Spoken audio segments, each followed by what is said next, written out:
नमस्कार, news India देख रहे हैं आप। मैं हूं आपके साथ नीतू गुप्ता। शुरुआत करेंगे साउथ साइड की खबरों की। चुनावी राज्य कर्नाटक में बीजेपी का जोरों शोरों से प्रचार प्रसार जारी है। इस दौरान पीएम नरेंद्र मोदी ने राज्य को बड़ी सौगात दी। पीएम मोदी ने बेंगलुरु में नई मेट्रो लाइन का उद्घाटन किया। इस दौरान उन्होंने बेंगलुरु मेट्रो की सवारी भी की, मेट्रो में मौजूद लोगों से बातचीत की। साथ ही साथ पीएम ने चिक्काबल्लापुर में Madhusudan Sai medical science and research institute का उद्घाटन किया। दूसरी ओर पीएम नरेंद्र मोदी ने दावणगेरे में बीजेपी की विजय संकल्प यात्रा को संबोधित किया। उन्होंने कहा, जनता ने राज्य में डबल इंजन सरकार को वापस लाने का फैसला किया है। कर्नाटक ने लंबे समय से अवसरवादी और स्वार्थी सरकारों को देखा है, जिसने राज्य को प्रभावित किया। इसीलिए राज्य के विकास के लिए भाजपा के स्थिर सरकार की जरूरत है। बीजेपी कर्नाटक को भारत के विकास की उभरती ताकत बनाना चाहती है, जबकि कांग्रेस राज्य को अपने नेताओं के लिए एटीएम बनाना चाहती है। साथ ही साथ पीएम मोदी ने कहा, विकास के लिए सबका प्रयास जरूरी है और पिछली सरकारों ने विकास में बाधा डालने का काम किया है।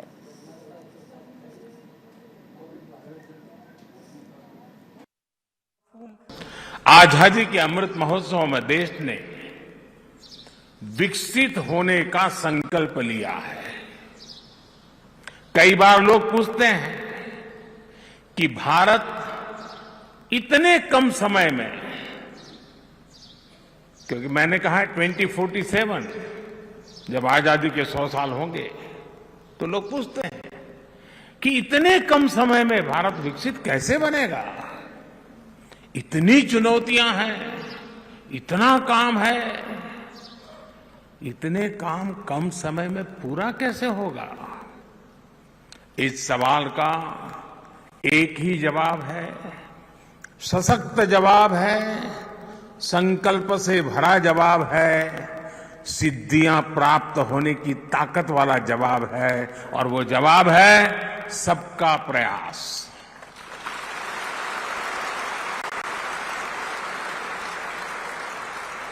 हर देशवासी के साझा प्रयासों से ये संभव होकर के ही रहेगा।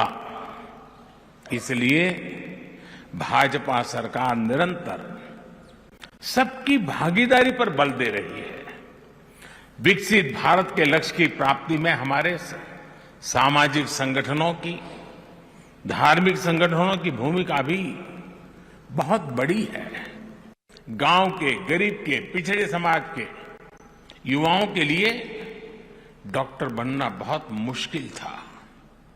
अपने राजनीतिक स्वार्थ के लिए, वोट बैंक के लिए कुछ दलों ने भाषाओं का खेल खेला, लेकिन सही मायने में भाषा को बल देने के लिए जितना होना चाहिए था उतना नहीं हुआ। कन्नड़ा तो इतनी समृद्ध भाषा है, देश का गौरव बढ़ाने वाली भाषा है। कन्नड़ा में भी मेडिकल की, इंजीनियरिंग की, टेक्नोलॉजी की पढ़ाई हो, इसके पहले की सरकारों ने कदम नहीं उठाए। ये राजनीतिक दल नहीं चाहते थे कि गांव, गरीब, दलित, पिछड़े परिवार को बेटे बेटी भी डॉक्टर, इंजीनियर बन सके। गरीबों के हित में काम करने वाली हमारी सरकार ने कन्नड़ा सहित सभी भारतीय भाषाओं में मेडिकल की पढ़ाई का विकल्प दिया है। भाई और बहनों, लंबे समय तक देश में ऐसी राजनीति चली है जहां गरीबों को सिर्फ वोट बैंक समझा गया, जबकि भाजपा सरकार ने गरीब की सेवा को अपना सर्वोच्च कर्तव्य माना है। राहुल गांधी के संसद से सदस्यता जाने के बीच कर्नाटक विधानसभा चुनाव के लिए कांग्रेस ने 124 उम्मीदवारों की लिस्ट जारी कर दी है। जानकारी के मुताबिक पूर्व सीएम सिद्धारमैया वरुणा सीट से चुनाव लड़ेंगे और प्रदेश अध्यक्ष डीके शिवकुमार कनकपुरा से चुनावी मैदान में उतरेंगे। इसके अलावा कांग्रेस अध्यक्ष मल्लिकार्जुन खड़गे के बेटे प्रियांक का भी नाम है। चित्तापुर से वो चुनाव लड़ेंगे, ये खबर मिल रही है। फिलहाल चुनाव आयोग ने अभी तक कर्नाटक विधानसभा चुनाव की तारीखों का ऐलान नहीं किया। जानकारी के मुताबिक चुनाव आयोग 26 मार्च या अगले हफ्ते में शुरुआत में विधानसभा चुनाव के कार्यक्रम की घोषणा कर सकता है। कर्नाटक की मौजूदा विधानसभा का कार्यकाल 24 मई को समाप्त हो रहा है।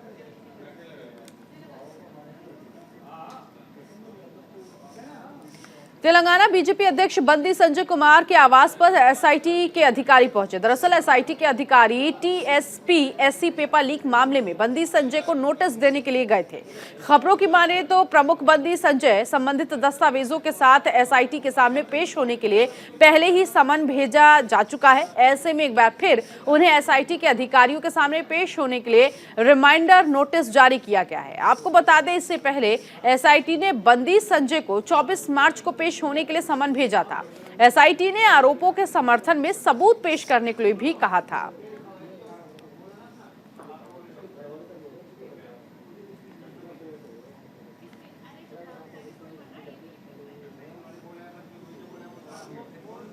राहुल गांधी के समर्थन में कांग्रेस कार्यकर्ताओं ने कोझिकोड जिले में मार्च निकाला और सड़कों पर उतरकर पार्टी सांसद राहुल गांधी के समर्थन में प्रदर्शन किया।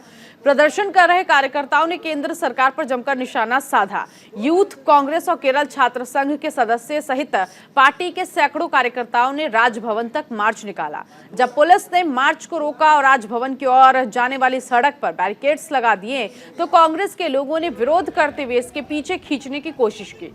इस दौरान पुलिस को लाठीचार्ज भी करना पड़ा।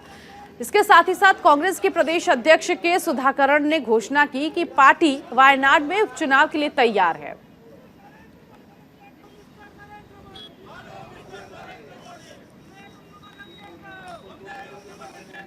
कोझिकोड के बाद वायनाड में भी राहुल गांधी के समर्थन में काला दिवस मनाया गया। वायनाड में कांग्रेस के कार्यकर्ताओं ने सड़क पर उतरकर बीजेपी सरकार के खिलाफ प्रदर्शन किया।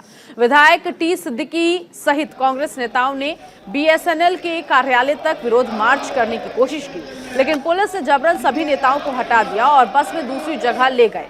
इसके साथ ही कई युवा कांग्रेस और केएसयू नेताओं को भी गिरफ्तार किया गया। कांग्रेस का कहना है कि हम इस लड़ाई को कानूनी और राजनीतिक दोनों तरह से लड़ेंगे। हम भयभीत या चुप नहीं रहेंगे। अडानी महामेगा घोटाले में जेपीसी की मांग की बजाय बीजेपी ने राहुल गांधी के खिलाफ कार्रवाई की है।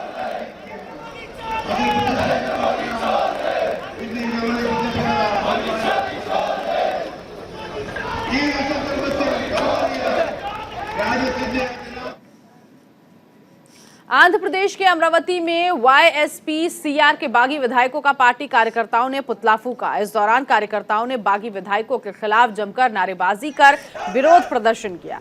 दरअसल हाल ही में हुए विधान परिषद के चुनाव में वाईएसपी सीआर के 4 विधायकों ने क्रॉस वोटिंग की, जिसके खिलाफ कार्रवाई करते हुए पार्टी ने चारों विधायकों को निलंबित कर दिया। इन विधायकों में अनम राम नारायण रेड्डी, मेघापति चंद्रशेखर रेड्डी, कोटम रेड्डी, इसके अलावा श्रीधर रेड्डी और वंडुवली श्रीदेवी शामिल हैं। वाईएसपीसीआर ने टीडीपी पर विधायकों को खरीदने का आरोप लगाया। पार्टी का आरोप है कि पूर्व सीएम चंद्रबाबू नायडू ने 15 से 20 करोड़ रुपए में विधायकों को खरीदा है।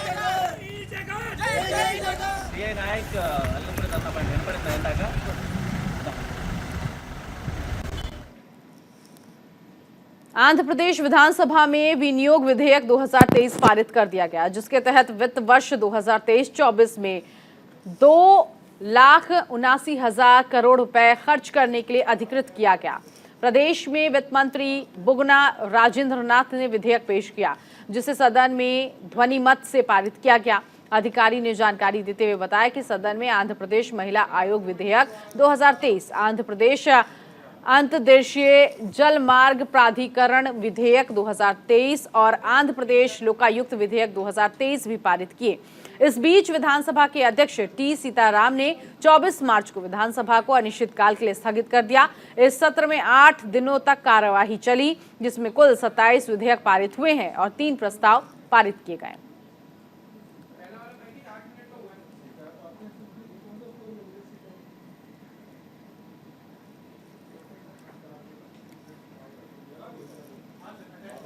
कर्नाटक उच्च न्यायालय ने पंचमसाली जाति के लोगों को आरक्षण देने पर पूर्व में लगाई गई रोक हटा दी। इसके साथ ही राज्य सरकार के लिए इस मसले पर फैसला लेने का रास्ता साफ कर दिया।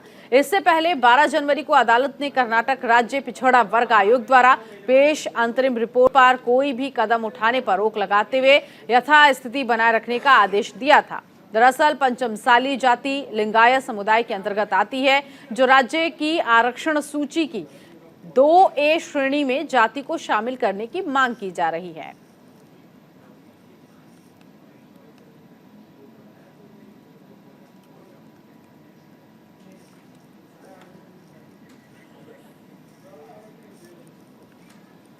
तमिलनाडु में मुख्य न्यायाधीश DY चंद्रचूड़ ने मदुरै जिला न्यायालय में अतिरिक्त न्यायालय भवन की आधारशिला रखी।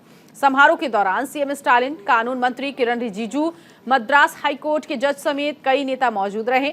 राज्य सरकार ने अतिरिक्त अदालत भवन के निर्माण के लिए 166 करोड़ रुपए की राशि स्वीकृत की है, जिसमें 18 कोर्ट हॉल बनाए जाएंगे। बता दें, अधिवक्ता लंबे समय से अतिरिक्त भवन की मांग कर रहे थे। उनका कहना था मुख्य भवन का निर्माण 50 साल पहले किया गया था और ये नए कोर्ट हॉल को समायोजित नहीं कर सकता था, इसीलिए एक अतिरिक्त भवन बनाने की आवश्यकता थी और इस पर मुहर भी लग गई है कि अब एक नए सिरे से एक कोर्ट भवन बनाया जाएगा, जिसमें कई हॉल भी बनाए जाने की बात कही जा रही है। लंबे समय से इसकी मांग की जा रही थी, जिसके बाद लगभग स्थिति अब साफ होती हुई नजर आ रही है। सीजीआई ने न्यायालय भवन की आधारशिला रख दी है और ऐसे में सीएम स्टालिन समेत कानून मंत्री भी इस मौके पर मौजूद रहे। गुजरात के 6 मंत्री तमिलनाडु के अलग अलग हिस्सों में आयोजित होने वाले सौराष्ट्र तमिल संगमम सम्मेलन में हिस्सा लेने के लिए मदुरै पहुंचे। 10 दिनों तक चलने वाले इस कार्यक्रम का उद्देश्य दोनों राज्यों के बीच पुराने रिश्तों को उजागर करने के साथ ही तमिलनाडु के लोगों को मोदी के गुजरात मॉडल से परिचित करना है। सौराष्ट्र तमिल संगमम मोदी सरकार की एक भारत श्रेष्ठ भारत पहल के तहत इस तरह का दूसरा कार्यक्रम है। इससे पहले काशी तमिल संगम का आयोजन किया गया था, जो 1 महीने तक चला था, जिसका उद्देश्य वाराणसी और तमिलनाडु के बीच संबंधों को फिर से तलाशना था। ऐसे में उम्मीद की जा रही है सौराष्ट्र तमिल संगमम भी दोनों राज्यों को मजबूत करने की दिशा में काम करेगा। तो 2 राज्यों की स्थिति और संबंधों को मजबूत करने के लिए ही इस कार्यक्रम का आयोजित किया जा रहा है। सौराष्ट्र तमिल संगमम, जिसकी घोषणा की गई है, 10 दिनों तक ये कार्यक्रम चलेगा और इस कार्यक्रम में तमिलनाडु से जुड़े हुए व्यापार, उसके विकास को लेकर चर्चा की जाएगी और ऐसे में इस कार्यक्रम को करने के लिए इसकी पूरी तैयारियां जोरों शोरों से चल रही हैं। अधिकारियों को निर्देश दिया गया है, व्यवस्थाओं को उचित रखने के निर्देश, इसके साथ ही साथ सुरक्षा व्यवस्था को भी कायम रखने के निर्देश पुलिस प्रशासन को दिए गए हैं।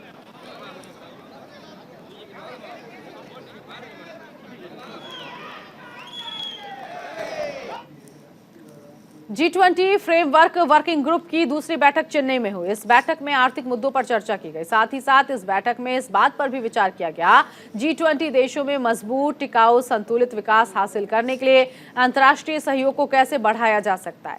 भारत सरकार के चीफ इकोनॉमिक एडवाइजर V अनंत नागेश्वरन और यूके ट्रेजरी की मुख्य आर्थिक सलाहकार क्लेयर संयुक्त रूप से इस बैठक की अध्यक्षता करती हुई नजर आई।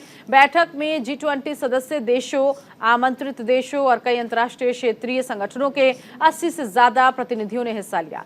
G20 देशों के वित्त मंत्रियों और इसके अलावा केंद्रीय बैंक के गवर्नरों को भी एक बैठक 12 और 13 अप्रैल को वॉशिंगटन DC में करने के लिए कहा गया। आपको बता दें, FWG पहली बैठक दिसंबर में बेंगलुरु में आयोजित की थी, जिसमें खाद्य और ऊर्जा सुरक्षा के साथ जलवायु परिवर्तन पर भी चर्चा की गई थी।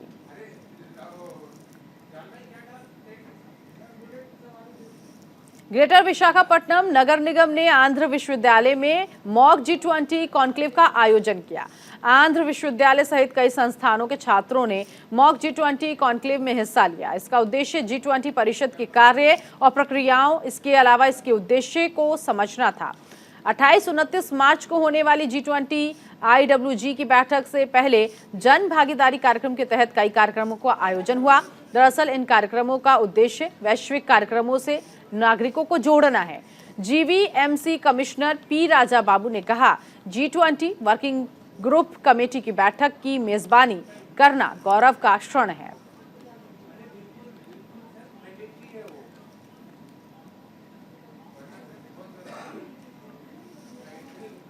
हैदराबाद में रमजान के महीने में बाजार गुलजार नजर आ रहे हैं। रमजान के इस पवित्र महीने में खरीदारी के लिए बाजारों में लोगों की भीड़ देखने को मिल रही है। फल और खजूर के दुकानों पर लोगों की खासी भीड़ नजर आई। रमजान के इस पवित्र महीने में मस्जिदों में रोशनी की पूरी व्यवस्था की गई, जिससे कि नमाज अदायगी करने के लिए आने वाले लोगों को किसी भी तरह की कोई समस्या ना हो। त्योहार को लेकर शहर में सुरक्षा भी बढ़ा दी गई। दरअसल मुसलमानों के लिए ये महीना बहुत ही पवित्र माना जाता है। इस पूरे महीने लोग रोजा रखकर खुदा की इबादत करते हैं। रमजान में लोग सूर्योदय से लेकर सूर्यास्त तक रोजा यानी उपवास रखते हैं। रोजा शुरू करने से पहले सेहरी की जाती है और रोजा खोलने के लिए इफ्तार किया जाता है। तो हैदराबाद में भी बाजारों में रौनक देखने को मिल रही है। रमजान के पावन पर्व पर जगह जगह बाजारों में भीड़ देखी जा रही है। लोग ड्राई फ्रूट्स से लेकर खजूर खरीदने के लिए लंबी लाइन लगा रहे हैं और ऐसे में मस्जिदों में भी खूबसूरत तरीके से उसे सजाया गया, लाइट की व्यवस्था की गई है, रोशनी से मस्जिद नहाए हुए नजर आ रही हैं और सड़कों पर भी लोगों का जमावड़ा लगा हुआ दिख रहा है। हर जगह पर, हर स्टॉल पर लोग कुछ ना कुछ खरीदारी करते हुए नजर आ रहे हैं। हैदराबाद पुलिस ने ठगी करने वाले 4 आरोपियों को गिरफ्तार कर लिया। दरअसल आरोपी कर्ज देने के बहाने लोगों से धोखाधड़ी कर रहे थे। पुलिस का कहना है आरोपी एनबीएफसी के अधिकारी बनकर एक फर्जी कॉल सेंटर चला रहे थे और कथित तौर पर पूरे भारत में 27 पीड़ितों से 5 करोड़ रुपए की ठगी भी कर चुके हैं। आपको बता दें, हाल ही में हैदराबाद के सेंट्रल क्राइम स्टेशन के साइबर क्राइम पुलिस स्टेशन में शिकायत के आधार पर एक केस दर्ज किया गया था। शिकायत दर्ज करवाने वाले शख्स का आरोप है कि घर बनवाने के लिए उसे कर्ज की जरूरत थी, जिसके लिए उसने ऑनलाइन कर्ज देने वाली एजेंसी से संपर्क किया। कर्ज देने वाली एजेंसी ने कर्ज की पेशकश की, बाद में शख्स धोखाधड़ी का शिकार हो गया।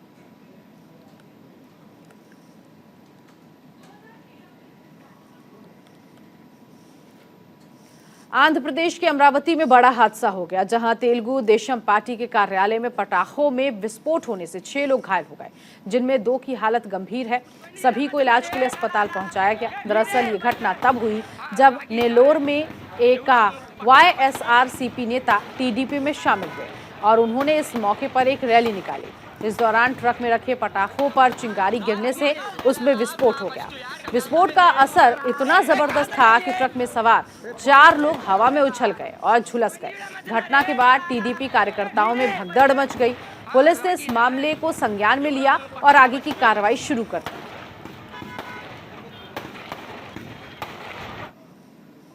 हैदराबाद ट्रैफिक पुलिस के कदम की हर तरफ सराहना की जा रही है।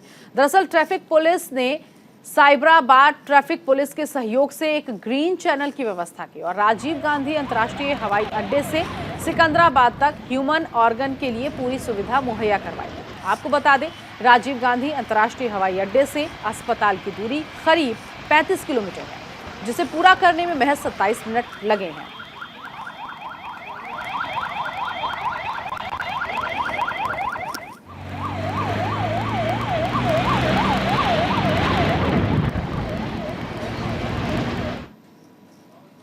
आंध्र प्रदेश के विशाखापट्टनम में भी बड़ा सड़क हादसा हो गया, जहां राष्ट्रीय राज्य मार्ग 16 में ऑयल टैंकर की पेड़ से टक्कर हो गई, जिसके बाद टैंकर का चालक घायल हो गया। घायल को स्थानीय लोगों और पुलिस की मदद से अस्पताल पहुंचाया गया। इसके साथ ही पुलिस इस पूरे मामले की छानबीन में लगी है। दरअसल विशाखापट्टनम के कंचारा पलेम में NH-16 के डिवाइडर से लगे पेड़ से ऑयल टैंकर टकरा गया।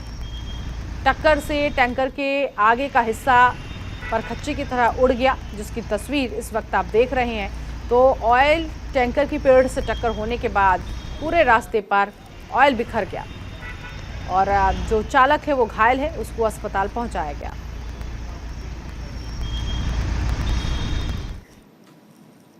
तेजस्वी को नौकरी के बदले जमीन दिए जाने के मामले में सीबीआई ने पूछताछ के लिए बुलाया है। सीबीआई दफ्तर के लिए निकलने से पहले बिहार के उप मुख्यमंत्री ने कहा, हमने हमेशा जांच एजेंसियों के साथ सहयोग किया। पूछताछ के बीच में लंच के लिए तेजस्वी यादव कुछ देर के लिए बाहर निकले। उसके बाद दूसरे राउंड की पूछताछ शुरू हुई। पूछताछ में तेजस्वी से कई अहम सवाल पूछे गए। जमीन के बदले नौकरी मामले में लालू प्रसाद यादव के परिवार की मुश्किलें खत्म नहीं होने का नाम ले रही हैं। आज मीसा भारती से एक बार फिर दोबारा ईडी के मुख्यालय में पूछताछ चल रही है। लंच ब्रेक के लिए पूछताछ रुकी थी। इससे पहले जो हेडक्वार्टर सीबीआई का है, वहां पर तेजेश्वर यादव से पूछताछ चल रही है। इस पूरे मामले को लेकर एक बार फिर पूछताछ शुरू हो चुकी है। मैं कहूँगा अपने सहयोगी तस्वीरों में दिखाएं, ये ईडी मुख्यालय है, यहीं पर ही अंदर की ओर पूछताछ चल रही है मीसा भारती से, जो कि बिहार की राजनीति में एक अलग पहचान रखने वाला परिवार है, लालू प्रसाद यादव का परिवार, और राज्यसभा सांसद हैं मीसा भारती। उनसे पूछताछ चल रही है। जमीन के बदले नौकरी मामले में जो साक्ष्य ईडी और सीबीआई के को मिले थे उसके आधार पर अब पूछताछ चल रही है, क्योंकि सबूत और गवाह जो उस समय के थे, क्योंकि पूरा मामला करीब 14 साल पुराना है, जब लालू प्रसाद यादव रेल मंत्री हुआ करते थे, उस समय का पूरा मामला है। तो जो साक्ष्य इकट्ठे हुए उसके आधार पर पूछताछ चल रही है। लंच ब्रेक के बाद एक बार फिर अंदर की ओर गई हैं मीसा भारती, उनके साथ उनके जो साथ रहते हैं पीए वो भी मौजूद थे। अब अंदर की ओर प्रक्रिया जांच की शुरू हो चुकी है, लेकिन पूछताछ में ये माना जा रहा है कि कई महत्वपूर्ण सवालों के जवाब आज ईडी को मिल सकते हैं। कैमरामैन मनीष के साथ अली शरर, न्यूज़ इंडिया, दिल्ली। और इसी के साथ इस बुलेटिन में अभी के लिए बस इतना ही। बाकी की तमाम खबरों के लिए आप बने रहिए न्यूज़ इंडिया के साथ।